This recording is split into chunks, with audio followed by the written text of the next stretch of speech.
बिस्मिल्लाहिर्रहमानिर्रहीम। अस्सलाम वालेकुम बच्चों, कैसे हैं आप लोग? ठीक हैं जी बच्चों, हमारा सारा काम तकरीबन कंप्लीट हो गया है। ठीक है, हमारे पास अब जो बड़ा क्वेश्चन है वो है हिस्सा जी में तबसरा। ठीक है, तो या तो हम नज़र निगार पे तबसरा करें या फिर हम किसी शायर के कलाम पे तबसरा करें। हमें दोनों में से एक काम करना है। तो इसलिए मैं पहले आपको शायरों के बारे में बता देती हूँ। मिर्ज़ा गालिब का मैंने आपको बता दिया, मीर तकी मीर का मैंने आप लोगों को बता दिया। ठीक है, अब आज मैं जो है आपको बता रही हूँ वो है अल्लामा इक़बाल। शायर के कलाम पर तबसरा क्वेश्चन सदी में क्वेश्चन नंबर 8 आता है। और शायर के कलाम पर तबसरा हमारे पास जो शायर है इस वक्त वो है अल्लामा इक़बाल। ठीक है, अल्लामा इक़बाल जो है अल्लामा इक़बाल के बारे में कितनी कम से कम हेडिंग लिखी है। मैंने आप लोग जहाँ देखें बोर्ड की तरफ तकरीबन वहाँ पर 15 से 16 हेडिंग लिखी है। ठीक है, नज़र आ रही होंगी आपको 15 से 16 हेडिंग मैंने इसमें लिखे हैं। ये मैं आपको बता दूँ, तो इसी तरह से आपने इस हेडिंग के साथ ये इस तरह क्वेश्चन करना है, क्योंकि अब इसके नंबर जो है 20 हैं। सही है, इसके नंबर 20 हो गए और जो है ड्यूरेशन भी कम हो गया है, यानी कि 2 घंटे में आपको 20 हेडिंग वाला जो 20 नंबर वाला क्वेश्चन करना है। एटलीस्ट 20 हेडिंग नहीं तो कम से कम 15 हेडिंग तो आपको लिखनी ही लिखनी है। और 2 घंटे के पेपर में आप 15 हेडिंग भी लिखना आपके लिए बहुत मुश्किल होगा। तो वक्त को किस तरह से डिस्ट्रीब्यूट करेंगे और किस तरह से जो है इस सवाल पे कितना टाइम देंगे, ये सारी तैयारी आपको पहले से करनी है। तो जब भी आपका ये सवाल मुकम्मल होगा, अदरवाइज़ आपका सवाल मुकम्मल नहीं होगा और आपको नंबर नहीं मिलेंगे। एक एक चीज़ है कि जो ख़ास हेडिंग है वो मैंने इस पर लिखी है। अक्सर बच्चे ऐसा होता है जब हम बोर्ड की कॉपी चेक करते हैं, मैंने देखा है कि बच्चे एक ही हेडिंग को 3-4 दफ़ा लिख रहे होते हैं और समझते हैं कि इस तरह से हेडिंग ज़्यादा हो जाएंगी। तो नहीं, अगर आप असलूब लिख रहे हैं तो तर्ज़ तहरीर या सादा निगारी या निगारी ये सब चीज़ें इसी में आ जाती हैं। ठीक है, इनको अलग से हेडिंग बनाने का मतलब ये है कि एक ही बात को 3 दफ़ा दोहराना। ठीक है ना, तो लिहाजा अब हम शुरू करते हैं। ठीक है, जब भी हम किसी शायर या नसरनिगार के बारे में बात करते हैं तो सबसे पहले हम उसका तारुफ पेश करते हैं। जो सबसे पहले हेडिंग आएगी वो हमारी तारीफ़ की आएगी। अल्लामा इक़बाल के बारे में हम आज काम कर रहे हैं। पहली हेडिंग आएगी तारुफ। इसमें बहुत सारे नोट्स जो आप लोगों को मिलते हैं या आप लोगों के पास होते हैं, उनमें पहली हेडिंग जो है इब्तिदाई ज़िंदगी, हालात ज़िंदगी, हर्फ़ अव्वल, हर्फ़ आगाज़ के नाम से जो है, इसका मतलब ये होता है कि इसमें जिसके बारे में हम जिसके बारे में हम लिख रहे हैं उसका मुकम्मल इंट्रोडक्शन यानी कि तारुफ उसमें पेश किया जाए। ठीक है, तारुफ में आप लिख देंगे जैसे अल्लामा इक़बाल कहाँ पैदा हुए, किस जगह से तालीम हासिल की, किन किन बुज़ुर्गों से उन्होंने तालीम हासिल की, या उनके साथ क्या क्या हालात रहे, उन्होंने क्या क्या पढ़ा, कौन कौन सी जगह गए। तो तारुफ में हम छोटा जो है कम से कम लिख सकते हैं। जैसे जैसे हम इनके बारे में लिख सकते हैं कि अल्लामा इक़बाल एक सूफ़ी शायर ही नहीं बल्कि दुनिया के अजीम तरीन मुफ़क्किर भी कहलाते हैं, पूरी दुनिया के शायर मशरिक़ के नाम से मशहूर है। ठीक है, इसके अलावा वो शायर होने के साथ फ़लसफ़ी और मुफ़क्किर भी हैं।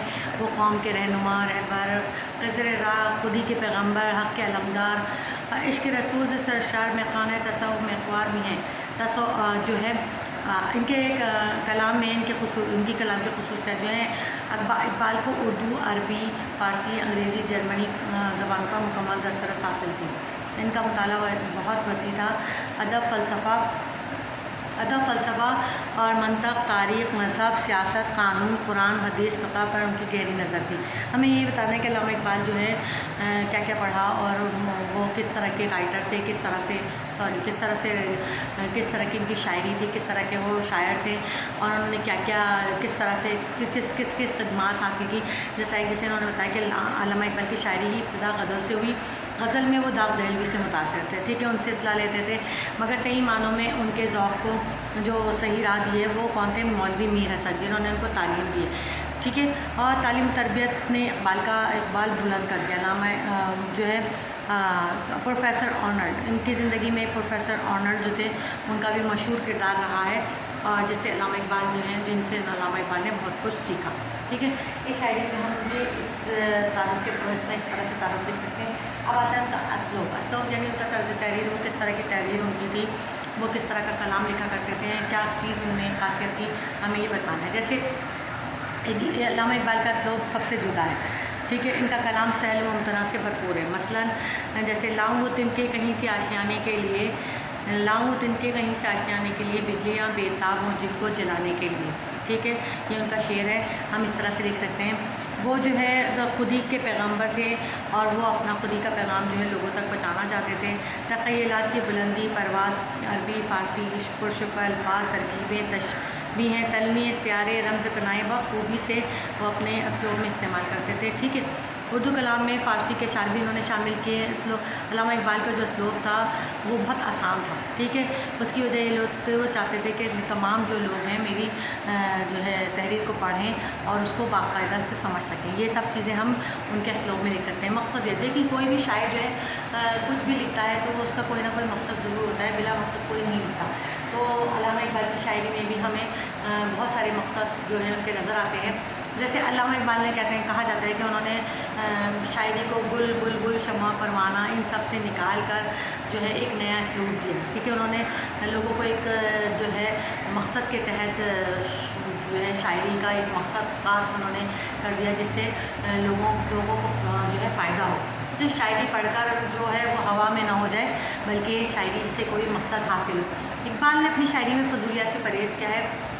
فراخ جیسی نظموں میں مقصد ہے، پیغام ہے۔ اقبال نے اپنی شاعری میں رم خودی کا پیغام دیا۔ تصوف کے اسرار، رموز، شاہین کا پلٹنا جھپٹنا، دریا کا تیز بہاؤ، سمندر کا اضطراب، عشق کی گرمی، اقبال کی انہیں خصوصیات کی وجہ سے جو ہے انسانی زندگی کو خاص طور پر مسلمانوں کے طرز حیات کو سنوارنا چاہتے ہیں۔ مثال کے طور پر چند اقبال ان کی شاعری کے مقصد کو واضح کرتے ہیں، جیسے اس دور میں تعلیم ہے امراض ملت کی دوا، ہے خون فاسد کے لیے تعلیم مثل نشتر، ٹھیک ہے۔ یہ مقصد کے تحت جو ہے علامہ اقبال جو شاعری کیا کرتے تھے اس کے لیے بہترین شعر آپ اس میں لکھ سکتے ہیں، ٹھیک ہے۔ اب ہے سیکنڈ ہیڈنگ ہے نظریہ عشق، ٹھیک ہے۔ نظریہ عشق میں آپ کیا لکھ سکتے ہیں؟ آپ لکھ سکتے ہیں کہ اقبال نے زندگی کے مقصد کو حاصل کرنے کے لیے عشق کی اصطلاح استعمال کی، ٹھیک ہے۔ عشق کا ولولہ انسانی زندگی میں حرارت پیدا کرتا ہے، اس کے بغیر جو ہے اس کی معنوی ترقی رک جاتی ہے۔ خودی کو مستحکم کرنے کا سب سے بڑا ذریعہ عشق ہے۔ اقبال عشق کے مفہوم کو نہایت وسیع معنوں میں استعمال کرتے ہیں، ٹھیک ہے۔ ان کی نظم عشق اور موت پڑھیے تو معلوم ہوتا ہے کہ موت بھی عشق پر غالب نہیں آ سکتی، بلکہ خود مغلوب ہو جاتی ہے۔ اقبال خوشی عشق کو آبدار موتی سے تشبیہ دیتے ہیں، جیسے اس کے لیے ایک مثال کے طور پہ شعر لکھ سکتے ہیں آپ۔ اے درد عشق ہے گہر آبدار تو، اے درد عشق ہے گوہر آبدار تو، نہ محرموں میں دیکھنا آشکارا تو، ٹھیک ہے۔ یہ آپ لکھ سکتے ہیں سوز و گداز، متبادل شاعری سوز و گداز۔ ان کی شاعری میں آپ کو سوز و گداز میں نظر آئے گا۔ وہ عشق جو ہے انسان کے دل میں سوز و گداز پیدا کرتا ہے، اور اقبال کے دل میں جذبہ عشق معظم، ٹھیک ہے نا۔ ان کی فطرت میں سوز کود کود کر بھرا ہوا ہے، اور اسی جذبہ عشق و سوز گزارنے نے حساس طبیعت کا مالک بنا دیا ہے، انہیں موم دل بنا دیا ہے۔ ان میں جو خصوصیات پیدا کی جو رسول اللہ صلی اللہ علیہ وسلم کی صفت خاص تھی۔ قرآن حکیم جس کا ذکر ان الفاظ میں کیا ہے، اے محمد یہ اللہ کی بڑی نعمت ہے، تم ان کے لیے نرم مزاج واقع ہو، اگر تم سخت مزاج اور سخت دل ہوئے تو لوگ تمہارے پاس سے بھاگ کھڑے ہو۔ اس سوز گداز کی وجہ سے چھوٹی چھوٹی باتوں کا دل پر اثر لیتے ہیں، ٹھیک ہے۔ علامہ اقبال جو ہے کہتے ہیں کہ ایک رات اقبال کو نہایت اچھی سی حالت میں کلام نرم و نازک ہے، سن کر دل بھر آتا ہے، آنکھیں نم ہو جاتی ہیں، ان کا سوز و گداز سے بھرا قرآن پڑھتے پڑھتے ان کی یہی کیفیت ہو جاتی ہے۔ دوران تلاوت روتے روتے ہچکیاں بن جاتی ہیں، اس قدر ہوتے ہیں کہ قرآن کے اوراق آنسوؤں سے بھیگ جاتے ہیں۔ تلاوت کے بعد اوراق دھوپ میں سکھایا جاتا ہے، یہی سوز و گداز ان کے کلام میں پایا جاتا ہے، ٹھیک ہے۔ ان کی بیشتر نظموں میں جو ہے قوم کا درد چھپا ہوتا ہے، اور جس میں مسافر کی گورستان شاہی غزوہ شوال یا ہلال عید، شکوہ جواب شکوہ، فردوس میں مکالمہ، غرض ان کی اکثر نظموں میں درد کی کثر سوز و گداز کا سیل رواں ہے، ٹھیک ہے۔ یہ آپ لکھ سکتے ہیں علامہ اقبال کے سوز و گداز میں۔ اور شعر لکھیں گے آخر میں، شمع سحر یہ کہہ گئی سوز ہے زندگی کا ساز، غم کدہ نمود میں شرط ورم اور ہے، ٹھیک ہے۔ اب یہ آپ یہ والی ہیڈنگ لکھنے کے بعد آپ لکھیں گے تصوف، ٹھیک ہے۔ تصوف میں نے بچوں آپ لوگوں کو بتایا تھا کہ تصوف کیا ہے، جو اللہ تعالیٰ کے عشق میں ڈوب کر جو شاعری کی جاتی ہے، جو صوفیانہ کلام لکھا جاتا ہے، اسے تصوف کہا جاتا ہے، صحیح۔ تو یہ میں آپ لوگوں کو بتا چکی ہوں، اور جب ہم نے وہ پڑھا تھا خواجہ میردرد، تو جب میں نے آپ کو اس کے بارے میں بہت اچھے طریقے سے واضح بتایا تھا۔ کہتے ہیں اقبال کو تصوف وراثت میں ملن کے باوجود اپنے وقت کے مشہور صوفی بزرگ گزرے ہیں۔ اقبال کے والد بذات خود اپنے دور کے نہ صرف ان پڑھ فصاحت بھی بلکہ معنی میں بزرگ صفت انسان تھے۔ پھر اقبال کی طبیعت، فطرت، ذہن، سوچ، صفیات سے کیسے خالی رہ سکتی ہے؟ بذات خود مرد قلندر تھے، خانقاہ حیت، ترک دنیا، ترک لذت کو صوفیزم نہیں کہتے۔ ان کا صوفی خودی کا پیکر اور شاہین کا روپ دھاری ہوئے۔ اس کی نظروں کے سامنے بے قرار نیلو آسماں ہے، وہ پرندوں کی طرح دنیا کا درویش ہے۔ اس کی زندگی زاہدانہ ہے، وہ حمام کبوتر کا بھوکا نہیں، اس وجہ سے اس نے دنیا سے کنارہ کشی اختیار کی ہے۔ جہاں رزق کا نام آبودانہ ہے، وہ صوفیزم کے قائل ہیں، جس اسرار جہاں گیری کھلتے ہیں، جو مٹی میں اکثر کی تاثیر پیدا کرتا ہے، جو غریبی میں امیری کی اور فقیری میں شاہی کی شان بے نیازی دکھاتا ہے۔ درویش خدا مست کی صفات ان الفاظ میں بیان کرتے ہیں۔ یہ پوری غزل ان کے تصوف کی پہچان ہے۔ اس کے علاوہ اردو فارسی کلام کے بے شمار اشعار علامہ اقبال کی صوفیت کا مظہر ہے۔ ٹھیک ہے، درویش خدا مست، نہ شرقی ہے نہ غربی، گھر میرا نہ دلی نہ صفایا نہ سمرقند، کہتا ہوں وہی بات سمجھتا ہوں جسے حق، نے آبلۂ مسجد ہوں نہ تہذیب کا فرزند، اپنے بھی خفا مجھ سے بیگانے بھی ناخوش، میں زہر بلا بل کو کبھی کہہ نہ سکا قند۔ ٹھیک ہے، یہ اس کو لکھ سکتے ہیں۔ اچھا، نیکسٹ ہے تخیل کی بلندی۔ ٹھیک ہے، علامہ اقبال کی شاعری میں تخیل کی بلندی جو ہے وہ بہت اچھی طریقے سے جو ہے بیان کی جاتی ہے۔ ان کے کلام کی اہم خصوصیات میں تخیل کی بلندی ہے۔ ٹھیک ہے، جیسے اب جوئے بڑھ کے ہو دریائے تیز و دل، ساحل تجھے عطا ہو تو ساحل نہ کر قبول، نہ تو زمیں کے لیے ہے نہ تو آسماں کے لیے ہے، جہاں تیرے لیے اور تو نہیں جہاں کے لیے۔ ٹھیک ہے، علامہ اقبال نے خودی کا درس بھی دیا ہے۔ ٹھیک ہے، نیکسٹ شاعری میں خودی کا درس۔ علامہ اقبال کی شاعری میں خودی کا فلسفہ ہمیں نظر آتا ہے۔ فلسفہ خودی کو متعارف کرانے والے علامہ اقبال پہلے اور آخری شاعر ہیں۔ اپنی ذات کا عرفان حاصل کرنا علامہ اقبال کے نزدیک خودی ہے۔ اقبال نے خودی کا ہی سبق قرآن سے سکھا ہے۔ فلسفہ خودی کا ماخذ قرآن ہے، وہ انسان نفس کو خودی کا ماخذ قرار دیتے ہیں۔ یہ الفاظ قرآن کہتے ہیں کہ اپنے نفس کی یعنی خودی کی حفاظت کرو، جو شخص اپنے نفس یعنی خودی کی حفاظت نہیں کرتا وہ گمراہ ہو جاتا ہے۔ ٹھیک ہے، وہ لکھتے ہیں کہ حقیقی اسلامی خودی میری نزدیک اپنے ذاتی اور شخصی میلانات، رجحانات، تغیرات کو چھوڑ کر اللہ تعالیٰ کے احکام کا پابند ہو جاتا ہے۔ اس طرح اس پر پابندی کے نتائج سے انسان بالکل لاپرواہ ہو جائے، محض اللہ کی رضا اور تسلیم کو اپنا شعار بنائے۔ اسلامی تصوف کے نزدیک یہی فنا ہے۔ علامہ اقبال اس فنا کو خودی سے تعبیر کرتے ہیں۔ ٹھیک ہے، خودی میں ہم یہ شعر لکھ سکتے ہیں: خودی کو کر بلند اتنا کیا تقدیر سے پہلے، خدا بندے سے خود پوچھے بتا تیری رضا کیا ہے۔ ٹھیک ہے، شاہین کی پرواز نیکسٹ شاعری ہے ہمارے پاس۔ خودی کا درد، پھر شاہین کی پرواز۔ ٹھیک ہے، علامہ اقبال کی شاعری میں ہمیں شاہین کا جو ہے فلسفہ نظر آتا ہے۔ شاہین ایک تخیلاتی پرندہ ہے اور اسے بطور علامت خود استعمال کرتے ہیں۔ وہ شاہین کی قلندرانہ زندگی کی روح دنیا اسلام کے تمام مسلمانوں میں پھونکنا چاہتے تھے۔ وہ چاہتے تھے کہ مسلمان شاہین کی طرح بلند پرواز، تیز نظر، باریک بین ہو تاکہ آسمان کی بلندیوں سے عرض کی بستیوں کو دیکھ سکیں۔ مسلمانان عالم میں شاہین کی سیمابی کیفیت کو پانا چاہتے تھے۔ ٹھیک ہے، تو شاہین ہے پرواز ہے کام تیرا، تیرے سامنے آسماں اور بھی ہیں۔ یہ شعر آپ اس میں لکھ سکتے ہیں۔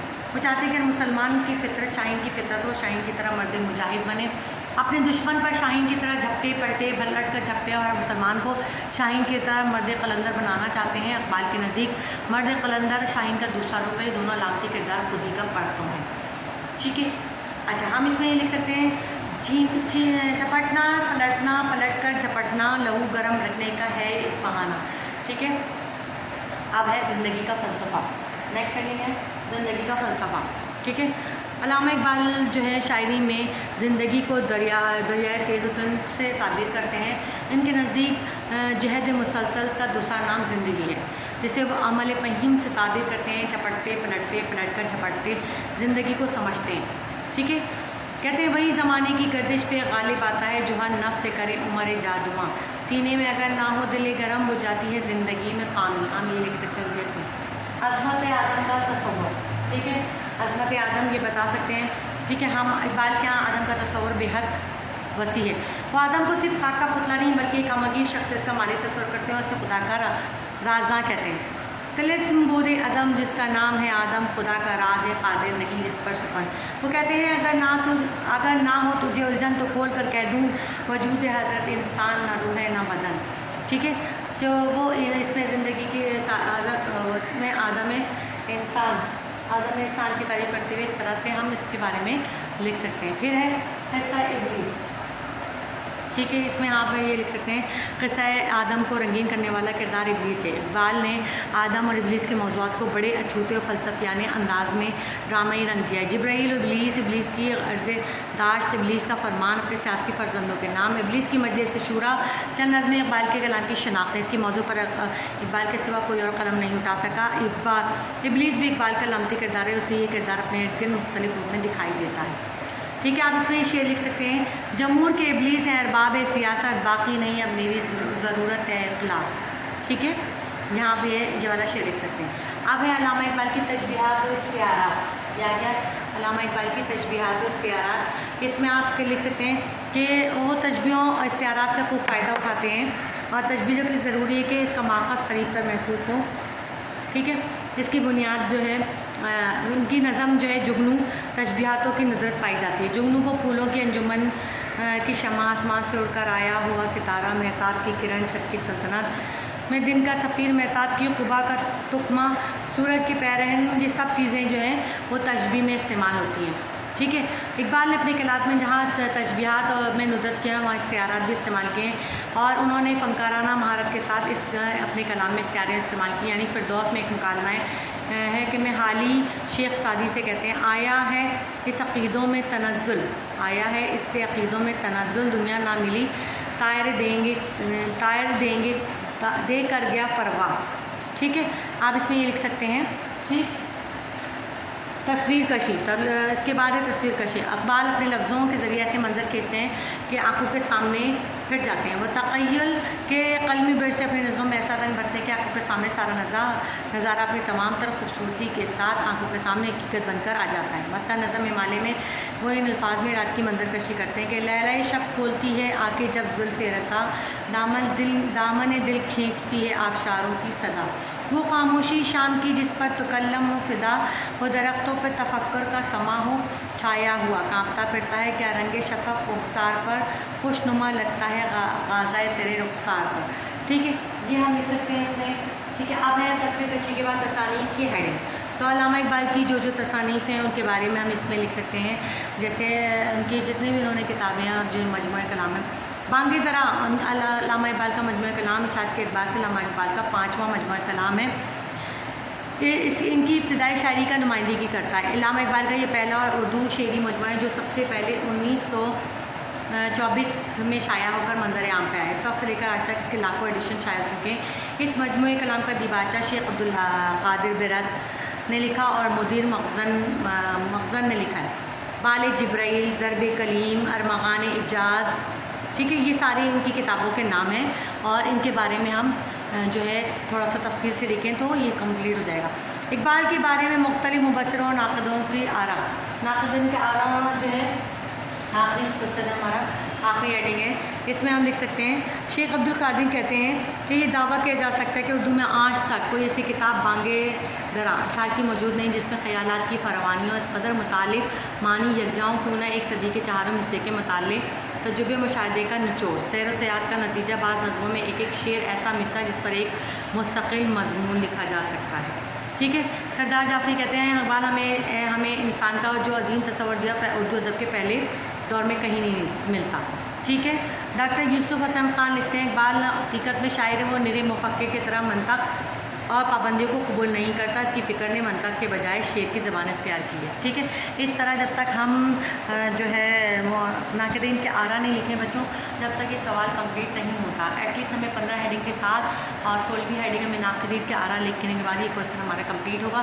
तो बच्चों जिस तरह से मैंने आपको बताया, अगर इस तरह से करेंगे तो आपको पूरे मार्क्स इसके मिलेंगे। और शायरी वाले क्वेश्चन में हर हेडिंग के बाद एक शेर ज़रूर लिखना पड़ता है, ये सवाल की डिमांड है और इससे इस सवाल में ज़्यादा अच्छे नंबर मिलते हैं और ये सवाल ज़्यादा अच्छा जो है समझ आता है और इससे अच्छा इंप्रेशन पड़ता है। तो लिहाजा आप लोग हर हेडिंग के बाद एक शेर ज़रूर लिखिएगा उस हेडिंग से मिलता जुलता, उस हेडिंग से मायने रखता हूँ। ठीक है, तो आज का लेक्चर यही ख़त्म करते हैं, आज के लिए इतना काफ़ी है और उम्मीद है कि आप लोग ये सवाल एक रजिस्टर पे करके मुझे इसे चेक कराएंगे, ये आपका होम असाइनमेंट है। ठीक है, अच्छा आज तक के लिए इतना ही, बातें मिलते हैं अगले लेक्चर में। अल्लाह हाफ़िज़।